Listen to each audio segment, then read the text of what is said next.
fun and generates a lot of enthusiasm. Yeah, and I think you're going the right way. Sorry. Yeah, I think, and also one of the things I like about this is that it really shows how much we rely on like modern equipment and how much we rely on like being so ridiculously overpowered over the guys we're facing that like, you know, I really do think this shows a lot of people like, oh yeah, this is something I do have to work on because, you know, this is, like I said, it's, you know, the only reason I'm capable is because I have GPS, right? Or I have this micro dagger.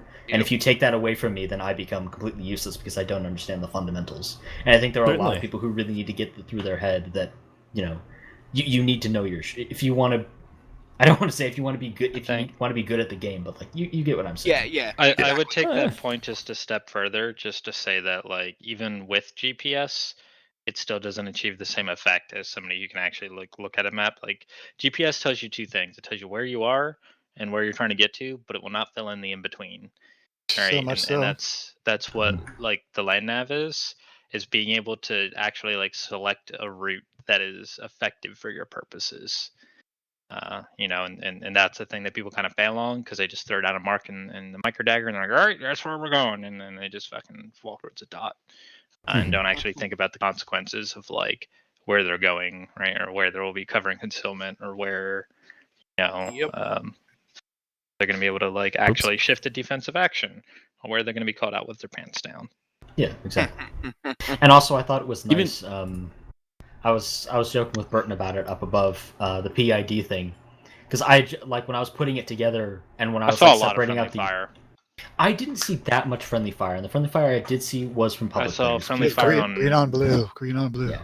To be frank with you, I don't know who it was, like public versus Cav, but I saw it on the first objective. That was Cav on Cav. I can tell you that. All right. You know, I think personally, and I saw on the second one there were. It was funny because there was, I think it was gun 1 coming back down from the north.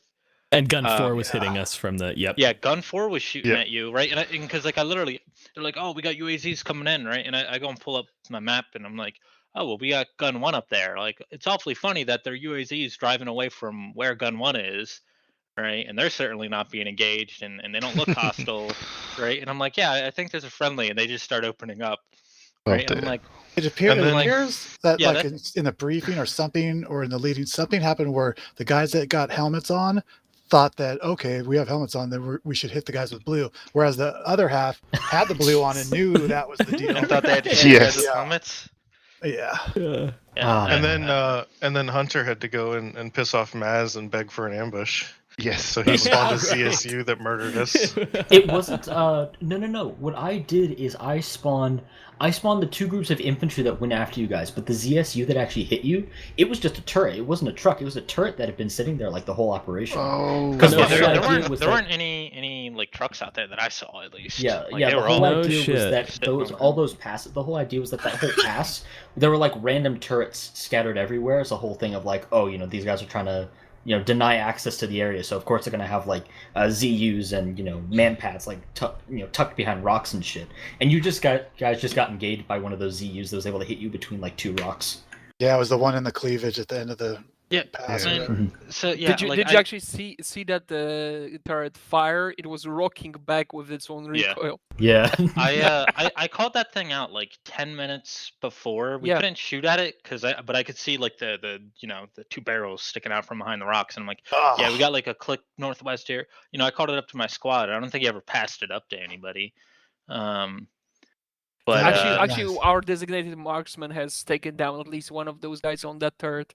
Oh yeah, no, your DMR killed both those guys. Then, So after the chopper got shot down, you know, we're like, oh fuck, there's a mass chasm. We were like 200 meters away, so I pulled over my element to like plop down some security to make sure they weren't about to get fucked down.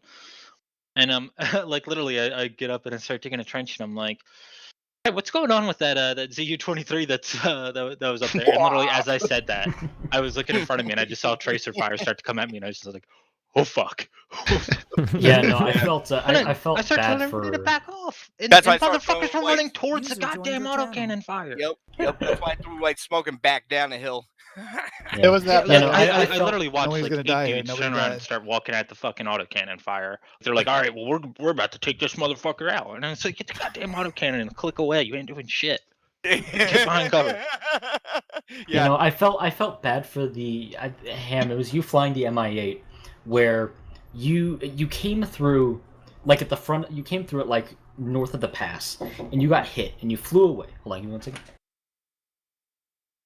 Yeah.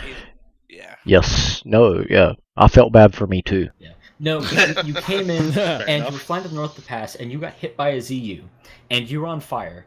And I was like, oh, well, he's probably carrying the resupply. So I went to Zeus, and I was like, all right, I'll just help him out. And I gave you, like, some health boost to be able to get you out of there.